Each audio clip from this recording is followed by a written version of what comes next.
আপনাদের কাছে আমার একান্ত আবেদন নিবেদন, আপনারা এসেছেন, আপনাদের মনে একটা উদ্দেশ্য আছে, নিয়ত আছে। আমি অধম আব্দুল্লাহিল মারুফ, তেমন ইলম নেই, তেমন জ্ঞান নেই। আল্লাহ পাক আমাকে এখানে আনিয়েছেন, আমারও অন্তরে একটা নিয়ত আছে। আমার নিয়ত বা উদ্দেশ্যটা আপনারা কেউ জানেন না, আপনাদের নিয়ত বা উদ্দেশ্যটা আমিও জানি না।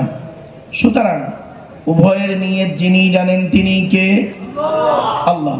ইন্নাল্লাহা আলিমুম বিযাতিস সুদূর, নিশ্চয়ই আল্লাহ রাব্বুল আলামিন বান্দার অন্তরের খবর সবই রাখেন। তাই আজকের এখানে যা কিছু আলোচনা হবে আপনাদের মাঝে, আমার মাঝে, আজকের আলোচনার সাক্ষী থাকবে কে? আল্লাহ। আল্লাহু শাহীদুম বাইনি ওয়া বাইনাকুম, আপনাদের মাঝে আমার মাঝে আজকের আলোচনার সাক্ষী রাখলাম সৃষ্টিকর্তা আল্লাহ পাককে। এবারে আসছি আলোচনার বিষয়বস্তু সম্পর্কে। আমি যেখানে আলোচনা করতে যাই, চাই সেটা কোনো কলেজের লেকচার হোক, বা কোনো হাই স্কুলের নবী দিবস হোক, বা হিন্দু মুসলিম কোনো কনফারেন্স হোক, বা এমনি কোনো আম জলসা হোক, আমি আমার ইন্ট্রোডাকশানে, ইংরেজিতে বলে ইন্ট্রোডাকশান, বাংলায় বলে ভূমিকা, আরবিতে বলে মুকদ্দমা, আমি আমার ভূমিকাতে প্রাথমিক কিছু কথাবার্তা বলি, তারপরে মূল বক্তব্য শুরু করি।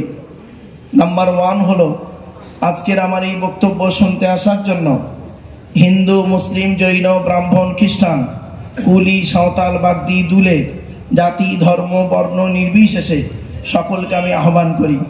এটি আমার কথা নয়, এটি কোরআনের কথা। পবিত্র কোরআনে লেখা আছে 13 নম্বর পারা, পারা মানে খণ্ড। আমার হিন্দু ভাই যারা আছেন তারা পারা শব্দটা বুঝবে না, খণ্ড শব্দটা বুঝবে। 30 খণ্ডে কোরআন শরীফ, 30 পারায় কোরআন শরীফ। তো 13 নম্বর খণ্ডে বা পারাতে 14 নম্বর পৃষ্ঠাতে একেবারে সূরার নাম সূরা ইব্রাহিমের প্রথম আয়াত বা সেন্টেন্সে বলা হয়েছে, কিতাবুন আনজালনাহু ইলাইকা লিতুখরিজান নাসা মিনাজ যুলুমাতি ইলান নূর। এর বাংলা অর্থ হচ্ছে, সৃষ্টিকর্তা বলছেন, হে নবী, তোমার উপরে যে অবতীর্ণ করেছি এক কেতাব, এই কেতাবের দ্বারায় যে সমস্ত মানুষরা অন্ধকারের মধ্যে পড়ে আছে, নোংরার মধ্যে পড়ে আছে, ওদেরকে টেনে টেনে বের করে আলোর দিকে নিয়ে এসো। সেজন্য আমরা বলি কোরআন মানুষকে দেয় আলো। একটু জোরে বলা যাবে সুবহানাল্লাহ। কোরআন কোনোদিন টেররিস্ট বা সন্ত্রাসবাদের শিক্ষা কোরআন কোনোদিন দেয় না। কোরআন কিসের শিক্ষা দেয় তার উপরে আলোচনা হবে ইনশাআল্লাহ। 2 নাম্বার, প্রত্যেক জিনিসের একটা ভদ্রতা আছে, শিষ্টাচার আছে, আদব আছে। জিনিসের একটা আদব আছে, কোরআন জানিয়ে দিচ্ছে। 28 নম্বর খণ্ডে মানে পারাতে 2 নাম্বার পৃষ্ঠাতে 13 নাম্বার লাইনে সূরার নাম সূরা মুজাদালা 11 নাম্বার আয়াতে বলা হয়েছে, ইয়া আইয়ুহাল্লাযীনা আমানু ইযা ক্বিলা লাকুম তাফাসসাহু ফিল মাজালিসি ফাফসাহু ইয়াফসাহিল্লাহু লাকুম ওয়া ইযা ক্বিলা আনশুযু ফানশুযু ইয়ারফাইল্লাহু লাকুম। বিল মাফহুমিয়াত তরজমাটা করছি বাবা, বিল লফজ তরজমা না করে। কি? হে বিশ্বাসীগণ, মজলিসের ভিতরে যখন ফাঁকা জায়গায় তোমাকে পূরণ করতে বলা হবে, তখন তুমি সামনের ফাঁকা জায়গাটা পূরণ করে দেবে। ফাঁকা জায়গায় ফাঁকা রাখলে প্রবলেমটা কি? শয়তান ওখানে বসবে, কানে কানে কুমন্ত্রণা দেবে। শয়তান কি চায় ওটা কোরআন জানিয়ে দিচ্ছে। 7 নম্বর পারা বা খণ্ডতে 2 নম্বর পৃষ্ঠাতে 3 নম্বর লাইনে বলা হয়েছে, সূরা মাইদার 91 নম্বর আয়াতে, ইন্নামা ইউরিদুশ শাইতানু আইয়ুকিয়া বাইনাকুমুল আদাওয়াতা ওয়াল বাগদাআ ফিল খামরি ওয়াল মাইসিরি ওয়া ইয়াসুদ্দাকুম আন যিকরিল্লাহ ওয়া আনিস সালাত। সেখানে বলা হয়েছে মদ আর জুয়ার মাধ্যমে শয়তান, ভালো করে শুনে নিন হিন্দু মুসলিম, মদ আর জুয়া এই দুটো জিনিসের মাধ্যমে শয়তান তোমাদের মাঝে খালি মারামারি লাগিয়ে দিতে চায়। আর কি চায়? ওয়া ইয়াসুদ্দাকুম আন যিকরিল্লাহ, সৃষ্টিকর্তার আরাধনা উপাসনা থেকে তোমাকে বাধা সৃষ্টি করতে চায়। আর কি চায়? ওয়া আনিস সালাত, নামাজ থেকে বাধা সৃষ্টি করতে চায়। আর কি চায়? তাই কোরআনের উদ্ধৃতি দিয়ে আলোচনার প্রারম্ভে আপনাদেরকে আমি আহ্বান করছি, পবিত্র কোরআনের 2 নম্বর পারা বা খণ্ডেতে 11 নম্বর পৃষ্ঠাতে 9 নম্বর লাইনে সূরার নাম সূরায়ে বাকারার 208 নম্বর আয়াতে বলা হয়েছে, হে বিশ্বাসীগণ, ইয়া আইয়ুহাল্লাযীনা আমানু উদখুলু ফিস-সিলমি কাফা, হে ঈমানদার বান্দাগণ, হে বিশ্বাসীগণ, উদখুলু ফিস-সিলমি কাফা, পরিপূর্ণভাবে শান্তির মধ্যে প্রবেশ করো, পরিপূর্ণভাবে শান্তির মধ্যে প্রবেশ করো। ওয়ালা তাত্তাবিউ খুতুওয়াতিশ শায়তান, শয়তানের পথকে অনুসরণ করিও না। ইন্নাহু লাকুম আদুউম মুবিন, শয়তান হলো তোমাদের প্রকাশ্য দুশমন।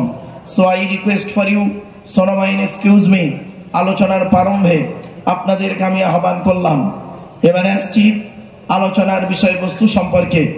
কিসের উপরে আলোচনা করব আজকে? আলোচনার শুরুতেই আমি 3টি কথা বলে নেব। এই 3টি কথা যদি শ্রোতামণ্ডলী বুঝতে পারেন তাহলে আমার বক্তব্য আপনারা বুঝতে পারবেন। আর এই 3টি কথা যদি বুঝতে না পারেন তাহলে আমার মনে হয় আমার বক্তব্য আপনাদের বোধগম্য হবে বলে মনে হয় না। 1 নম্বর হলো কি, মাইকের সামনে এসে কিছু বলে দেওয়ার নাম বক্তা নয়। মাইকের সামনে এসে কিছু বলার নাম বক্তা নয়।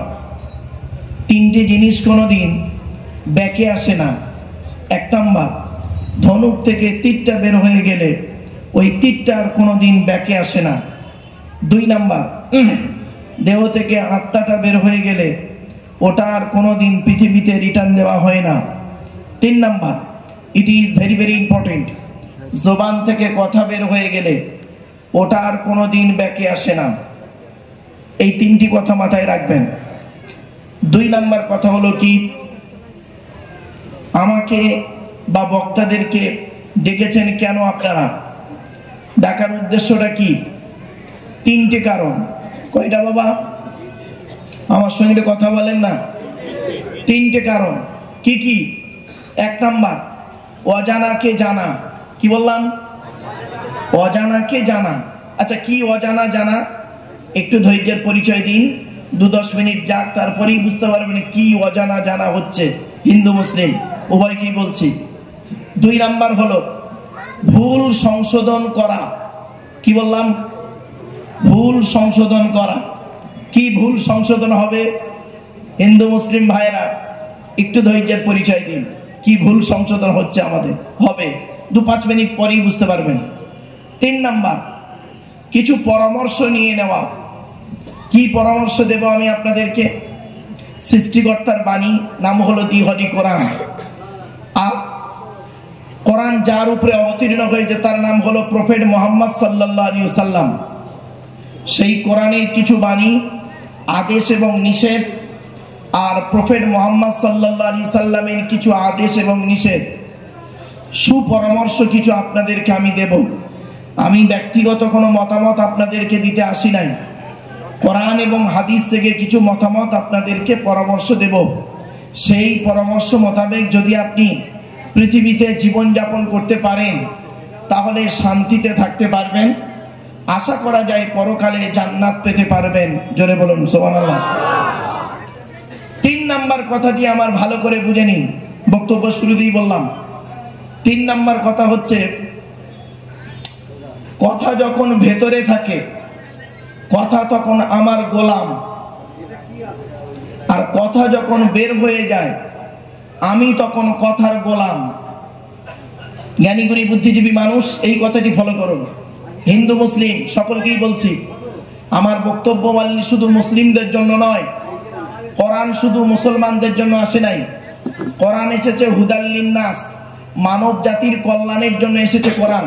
সেখানে হিন্দু, মুসলিম, জৈন, ব্রাহ্মণ, খ্রিস্টান, কুলি, সাঁওতাল, বাগদি, দুলে সকলেই কোরআন থেকে শিক্ষা নিতে পারে এবং কোরআন পড়তে পারে, কোরআনকে নিয়ে গবেষণা করতে পারে। তাই আমি বাস্তবটাই তুলে ধরলাম।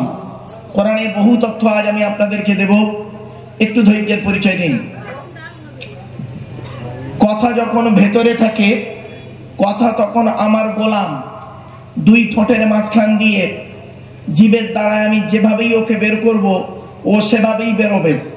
ভালোভাবে বললে ভালোভাবেই বেরোবে, ভদ্রভাবে বললে ভদ্র বেরোবে, অভদ্রভাবে বললে অভদ্র বেরোবে। নির্ভর করে পরিবেশের উপরে। আমার কথা বুঝতে পারছেন? আমি এখনই স্টেজে এসে আপনাদের গালাগালি করতে পারবো না, কারণ এই পরিবেশটা ওটা নয়। আর আপনি আমাকে 10 জন মদ করে সামনে বসিয়ে দিন আর আমাকে মদটা খাইয়ে দিন, দেখবেন কত ভদ্র ভাষা বেরোয় মুখ থেকে, দেখবেন। সেই জন্য বললাম, আমার এই কথাটা যদি বুঝতে না পারেন হিন্দু মুসলিম, তাহলে আমার বক্তব্য বুঝতে পারবেন না। আমি বারবারই বলছি, কথা যখন ভেতরে থাকে, কথা তখন আমার গোলাম, কথা যখন বের হয়ে যায় আমি তখন কথার গোলাম। এই কথাটি যেন মাথায় থাকে। আরেকটা কথা বলছি, একজন মুসলিম আর অমুসলিমের পার্থক্য কতটুকু? আমাদের ধারণা হয় অনেক কিছু। আমার বাস্তব জীবনে একটা কথা আপনাদেরকে তুলে ধরছি, সেটি কি? এটা দক্ষিণ 24 পরগনার সোনাখালী এলাকা, পশ্চিমবঙ্গের একটা জেলা আছে, জেলাটির নাম হাওড়া। বাগনান বলে একটা থানা আছে। তো বাগনান কলেজে আমি লেকচার দিতে গিয়েছিলাম। গিয়ে আমি ওখানে যখন স্টেজে উঠে বক্তব্য রাখতে যাই, কলেজের প্রিন্সিপাল সাহেব বসে আছেন, কলেজের প্রফেসররাও বসে আছেন, আর কলেজেরই স্টুডেন্ট আছে। কোনো মূর্খ শ্রোতা সেখানে নেই, কলেজের স্টুডেন্ট প্রত্যেকেই শিক্ষিত। তা আমি স্টেজে উঠি প্রথমে একটা প্রশ্ন করেছিলাম, সেটাই এখানে করব। আগে প্রথম ব্রেনটাকে ঠিক করুন, তারপরে আমার বক্তব্য ব্রেনে ঢোকাবেন। প্রথমেই উঠে বলেছিলাম আমি, একজন মুসলিম আর অমুসলিমের পার্থক্য কতটুকু? একটা মুসলিম আর অমুসলিমের পার্থক্য কতটুকু? তো একটা স্টুডেন্ট দেখি বলল, স্যার অনেক পার্থক্য। তা আমি বললাম, তুমি 10টা পার্থক্য বলো। চুপ মেরে গেল। একটা স্টুডেন্ট উঠে দাঁড়িয়ে বলল, স্যার আমি বলবো। তা আমি বললাম, বলো। বলছে, স্যার মুসলিমটার গালে দাড়ি থাকবে, অমুসলিমটার গালে দাড়ি থাকবে না। আমি বললাম, এটাও 100% আনসারটা হলো না। বলছে, কেন স্যার? তা আমি বললাম, আমার গালে কি দাড়ি দেখতে পাচ্ছ? এই গ্রেট পোটার রবীন্দ্রনাথ ঠাকুরের গালের দাড়িটা আমার দাড়ির থেকে অনেক বড় দাড়ি ছিল। ব্যারিস্টার উমেশচন্দ্র বন্দ্যোপাধ্যায়, সুরেন্দ্রনাথ বন্দ্যোপাধ্যায়, সক্রেটিসের গালে দাড়ি ছিল, রামকৃষ্ণ পরমহংসদেবের গালে দাড়ি ছিল, আসারাম বাবুর গালেও দাড়ি আছে, রামদেবের গালেও দাড়ি আছে, মুসলমান নয়। আর একটা স্টুডেন্ট দাঁড়িয়ে বললো, স্যার আমি বলবো। বললাম, বলো। বলছে, স্যার মুসলিমটার মাথায় টুপি থাকবে, অমুসলিমটার মাথায় টুপি থাকবে না। তা আমি বললাম, এটাও 100% উত্তরটা হলো না। বলছে, কেন স্যার? আমি বললাম, আমার মাথায় কি টুপি দেখতে পাচ্ছ? এ গ্রেট ন্যাশনাল হিরো, যিনি বলেছিলেন give me blood I shall give you freedom, Netaji Subhash Chandra Bose, যিনি বলেছিলেন তোরা আমাকে রক্ত দে আমি তোদের স্বাধীনতা দেব, তারও মাথায় টুপি ছিল। পণ্ডিত জওহরলাল নেহেরুও মাথায় টুপি দিতেন, আন্না হাজারও মাথায় টুপি দিত, পাঞ্জাবিরাও পাগড়ি পরে। তখন একটা স্টুডেন্ট দেখি বলল, স্যার একটা গুড পয়েন্ট পেয়েছি। বললাম, কি পয়েন্ট? বলছে, স্যার মুসলিমটার মুসলমানি হবে, অমুসলিমটার মুসলমানি হবে না। আমি বললাম, এটাও ঠিক 100% হলো না। বলছে, কেন স্যার? আমি বললাম, আগে আমরা জেনে নিই, এই পুরুষ লিঙ্গের আগার চামড়া কেটে বাদ দেওয়াটা সর্বপ্রথম কে হয়েছিল? শুনে নিন। 82 বছর বয়সে জঙ্গলে কুড়ুল দিয়ে নিজে নিজে সৃষ্টিকর্তার অনুমতিতে নিজেই হয়েছিলেন এই মুসলমানি বা খাতনা, পুরুষ লিঙ্গের আগার চামড়া কেটে বাদ দিয়েছিলেন। তিনি হলেন হজরতে জাতির পিতা হজরতে ইব্রাহিম আলাইহিস সালাতু ওয়াস সালাম। সুবহানাল্লাহ বলা গেল না? তার মানে মুসলিমরা তো বুঝতে পারছে না। আমার বক্তব্য হিন্দু মুসলিম মিক্স, যেহেতু এখানে হিন্দু মুসলিম মিক্স বক্তব্য। আর আমি বারে বারে বলছি, আজকে শুধু অনলি বক্তব্যটা শুধু মুসলমানদের জন্য নয়, আর অনলি হিন্দুদের জন্য নয়। মনে রাখবেন, হিন্দু মুসলিম মিক্স বক্তব্য। আমি বক্তব্য করতে করতে কখনো বলবো চাচা, কখনো বলবো কাকা, কখনো বলবো মাংস, কখনো বলবো গোস্ত, কখনো বলবো জল, কখনো বলবো পানি। খারাপ সেন্স নেবেন না, খারাপ সেন্স নেবেন না। কখনো বলবো জান্নাত, কখনো বলবো স্বর্গ, কখনো বলবো জাহান্নাম, কখনো বলবো নরক। খারাপ সেন্স নেবেন না। জ্ঞানী গুণী বুদ্ধিজীবী মানুষ, শিক্ষা দীক্ষা চিন্তা ভাবনায় চেতনায় অনেক উন্নত। চলুন, তখন আমি বললাম যে এই পৃথিবীতে, শুনে নিন, সমীক্ষা বলছে এই পৃথিবীতে 100-এ 10% অমুসলিম ভাইরা, 100-এ 10% অমুসলিম ভাইরা বিভিন্ন কারণে পুরুষ লিঙ্গের আগার চামড়া কেটে বাদ দেয়। 100-এ 40%, ইহুদি বিভিন্ন কারণে পুরুষ লিঙ্গের আগার চামড়া কেটে বাদ দেয়। 150% খ্রিস্টান বিভিন্ন কারণে পুরুষ লিঙ্গের আগার চামড়া কেটে বাদ দেয়। 99.9% 100% বলবেন না, কারণ আমি বাংলাদেশ, ভারত, বাংলাদেশ আর নেপাল এই তিনটে দেশ বক্তব্য রাখতে গিয়ে ন্যূনতম এক্সপিরিয়েন্সকে সামনে রেখে বলছি আপনাদেরকে, 199.9% মুসলিমরা পুরুষ লিঙ্গের আগার চামড়া কেটে বাদ দেয়। এখন চলুন দেখি মেডিকেল সায়েন্স কি বলছে। মেডিকেল সায়েন্স বলছে যে কোনো পুরুষ যদি তার পুরুষ লিঙ্গের আগার চামড়া কেটে বাদ দেয়, ওই পুরুষটা 3টে রোগ থেকে বেঁচে থাকতে পারবে। 1 নাম্বার সিফিলিস বলে একটা রোগ আছে, 2 নাম্বার গনোরিয়া বলে একটা রোগ আছে, 3 নাম্বার লজ্জাস্থানের ক্যান্সার থেকে বেঁচে থাকতে পারবে। তখন সব চুপচাপ। তাহলে একটা মুসলিম আর অমুসলিমের পার্থক্য কতটুকু? একটা ছেলেকে বললাম তুমি তো বলেছিলে অনেক পার্থক্য, যদি বলেন কোরআন শরীফ পড়া। আমার স্কুল হলো উচ্চ মাধ্যমিক, শুনে নিন, আমার স্কুল উচ্চ মাধ্যমিক। তো আমার স্কুলে হিন্দুদের 2 বোন পড়তো, এখন আর পড়ে না, পাশ করে গেছে উচ্চ মাধ্যমিক। সুলেখা মণ্ডল আর শিখা মণ্ডল 2 বোন, তারা অ্যারাবিকে নাম্বার পেয়েছে, আমার কাছে নাম্বার পেয়েছে 95-এর উপরে। 95-এর উপরে নাম্বার পেয়েছে অ্যারাবিকে। তারা আরবি পড়লেই কি মুসলিম? না। মুমিন আর মুসলমানের পার্থক্য আছে। মুমিন আর মুসলমান দুটো শব্দের অনেক পার্থক্য আছে, খুব ডিপলি আলোচনা এটা, জাস্ট আমি আপনাদের ঘুরিয়ে আনছি আবার। একটা মুসলিম আর অমুসলিমের পার্থক্য কতটুকু মনে রাখবেন। হিন্দুদের কাছে যেমন মন্দিরটা পবিত্র, মুসলমানদের কাছে মসজিদটাও তেমন পবিত্র। হিন্দুদের কাছে যেমন বেদটা পবিত্র, মুসলমানদের কাছে কোরআনটাও তেমন পবিত্র। কিসের হিন্দু কিসের মুসলিম আপনারা মারামারি করেন, খবরদার করতে যাবেন না, অনুরোধ করে বলে যাচ্ছি। একটা হিন্দুর রক্তের ভিতরে মুসলমানদের রক্ত আছে, আর মুসলমানদের রক্তের ভিতরে হিন্দুদের রক্ত আছে। প্রমাণটা আপনাদের দিচ্ছি। আপনাদের এলাকায় ব্লাড ডোনেশন ক্যাম্প হয়? আরে বলুন না রে ভাই, রক্তদান শিবির হয়েছে তো? আচ্ছা, ব্লাড যখন নেওয়া হয়েছিল তখন বলা হয়েছিল নাকি এই ও হিন্দু ওর রক্ত আলাদা কর, ও মুসলিম ওর রক্ত আলাদা কর, বলেছিলেন নাকি?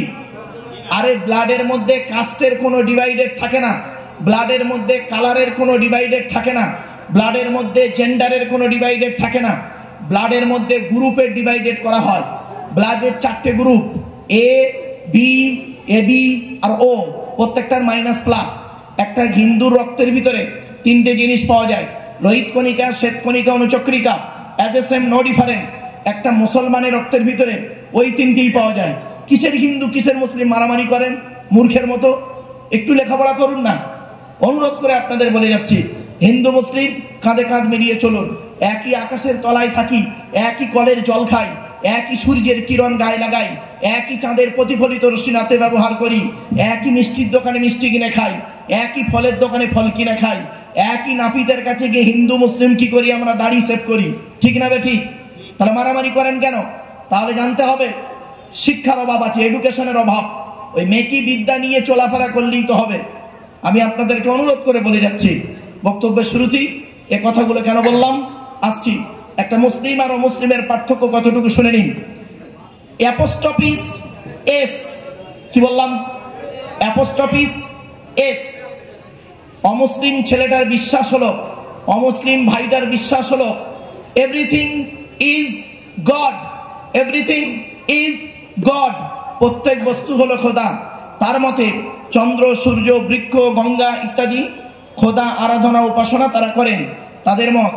আর মুসলিম ছেলেটার বিশ্বাস হলো everything is gods, everything is gods, প্রত্যেক বস্তু হলো খোদার। চন্দ্র খোদার, সূর্য খোদার, গঙ্গা খোদার, তুমি খোদার, আমি খোদার, কুল হুয়াল্লাহু আহাদ। এবার আসছি সৃষ্টিকর্তা বলছেন। মনে রাখবেন, সৃষ্টিকর্তার আরাধনা উপাসনার পদ্ধতিটা আমাদের আলাদা হতে পারে। আবার ভালো করে শুনে নিন, ফলো করুন। সৃষ্টিকর্তার আরাধনা উপাসনার পদ্ধতিটা আমাদের আলাদা হতে পারে। মানুষ হিসেবেই প্রত্যেকেই আমরা হলাম আদমের সন্তান, ঠিক না বেঠিক? রেফারেন্স টু দি হলি কোরআন। পবিত্র কোরআনে বলা হয়েছে 26 নম্বর খণ্ডে বা পারাতে, মুসলিম ভাইরা পারা বুঝে নেবেন, আমি খণ্ড শব্দের বেশি ইউজ করছি। 26 নম্বর খণ্ডে মানে পারাতে 16 নম্বর পৃষ্ঠাতে 4 নম্বর লাইনে বলা হয়েছে, ইয়া আইয়ুহান নাস, হে মানব জাতি, ইন্না খলাকনাকুম মিন যাকারি ওয়া উনসা ওয়া জাআলনাকুম শুউবান ওয়া ক্বাবাইলা লিতাআরাফু ইন্না আকরামাকুম ইনদাল্লাহি আতকাকুম। এর বাংলা অর্থটা সংক্ষেপে বলে দিচ্ছি বোঝার জন্য। হে মানব জাতি, এখানে হিন্দু মুসলমান সৃষ্টিকর্তা কোনো পার্থক্য করেনি। হে মানব জাতি, আমি তোদের সৃষ্টি করেছি এক নারী এক পুরুষ থেকে তোদের সৃষ্টি করেছি। আর আমার কাছে অত্যন্ত প্রিয় ব্যক্তি হলো ওই ব্যক্তিটাই, ওই ব্যক্তি হবে আমার অত্যন্ত প্রিয় যে ব্যক্তি আমাকে 100% বিশ্বাস করে, আর যে ব্যক্তি আমাকে পৃথিবীতে অত্যাধিক ভয় করে, অত্যাধিক ভয় করে যে ব্যক্তি, এবং আমাকে যে ব্যক্তি 100% বিশ্বাস করে। এজন্য আমি আপনাদেরকে বলছি, সৃষ্টিকর্তার প্রতি বিশ্বাসটা আপনি 100% রাখুন। এবারে আসছি জায়গাটা, এবার দেখি। এ হিন্দু, তুমি মন্দিরে গিয়ে যাকে ঈশ্বর বা ভগবান বলে ডাকো তাকে জীবনে মন্দিরে পাবে না। হে খ্রিস্টান, তুমি গির্জায় গিয়ে যাকে গড বলে ডাকো তাকে জীবনে গির্জায় পাবে না। হে মুসলিম, মসজিদে গিয়ে টুপি পরে যাতে আল্লাহ আল্লাহ বলে ডাকো তাকে মসজিদে পাবে তো? চলুন, তিন ধর্মের মানুষ, মুসলিম, হিন্দু আর খ্রিস্টান, এই তিন ধর্মের মানুষ আমরা একত্রিত হয়ে সৃষ্টিকর্তাকে খুঁজতে বেরোই। চলুন, সৃষ্টিকর্তা নিজেই বলছেন আমাকে খুঁজতে যেতে হবে না, আমাকে খুঁজতে যেতে হবে না। আমি কোথায় আছি জানিস? পবিত্র কোরআনে বলা আছে, শুনে নিন। পবিত্র কোরআনে বলা হয়েছে সৃষ্টিকর্তা কোথায় আছে। পবিত্র কোরআনের 26 নম্বর পারাতে মানে খণ্ডতে 18 নম্বর পৃষ্ঠা 1 নম্বর লাইনে বলা হয়েছে, ওয়ালাকাদ খলাকনাল ইনসানা ওয়া না'লামু মা তুওয়াসবিসু বিহি নাফসুহু ওয়া নাহনু আকরাবু ইলাইহি মিন হাবলিল ওয়ারিদ। এর বাংলা অর্থটা সংক্ষেপে বলছি। সৃষ্টিকর্তা বলছেন, হে মানব জাতি, আবার বলছি হিন্দু মুসলমান, এখানে সৃষ্টিকর্তা পার্থক্য করেনি। আর সৃষ্টিকর্তা শুধু মুসলমানদের নয়, আল্লাহ শুধু মুসলমানদের নয়, কুল কায়নাতের সৃষ্টিজীব সকলেরই সৃষ্টিকর্তা তিনি। তো সৃষ্টিকর্তা বলছেন, হে মানব জাতি, আমি তোদের সৃষ্টি করেছি, তোদের মনের মধ্যে ভালো মন্দ যা কিছু আছে সব আমি সৃষ্টিকর্তা জানি। বান্দা, তোরা কোনোদিন ভাববি না আমি সৃষ্টিকর্তা অনেক দূরে, কোনোদিন ভাববি না আমি তোর ঘাড়ের শিরারও নিকটবর্তী। একবার অন্তরে অন্তঃস্থল থেকে আমাকে ডাক দে, ওয়াকালা রাব্বুকুম উদউনি আস্তাজিব লাকুম। তুই অন্তরে অন্তঃস্থল থেকে আমাকে স্মরণ কর, আমাকে ডাক দে, আমি তোর ডাকে সাড়া দেব। কোথায় স্বর্গ কোথায় নরক কে বলে তা বহুদূর, মানুষের মাঝে স্বর্গ নরক, মানুষেতে সুরাসুর। অনুরোধ করে কথাটি বললাম বক্তব্য শুরুতেই। এবার আসছি সৃষ্টিকর্তার পরিচয় কি। সৃষ্টিকর্তার পরিচয় হলো, তিনি নিজেই বলছেন সৃষ্টিকর্তার পরিচয় হলো 4টি। কয়টি? 4টি। 1 নম্বর সৃষ্টিকর্তা বলছেন, কুল, নবী তুমি বলো, হুয়াল্লাহু আহাদ। সৃষ্টিকর্তা বলছেন সে সৃষ্টিকর্তা হলেন একক, আল্লাহ ওয়াহিদ নাম, আল্লাহ আহাদ। আচ্ছা, ওয়াহিদ আর আহাদের পার্থক্যটা কি? ওয়াহিদুন মানে এক, যা দুই আছে বা থাকতে পারে। আহাদুন মানে এক, যা দুই হয়ই না। তাই সৃষ্টিকর্তার পরিচয় যখন জানতে চাওয়া হয়েছিল প্রফেট মুহাম্মদ সাল্লাল্লাহু আলাইহি সাল্লামের কাছে, তিনি বলেছিলেন, নবী তুমি বলো, কুল হুয়াল্লাহু আহাদ,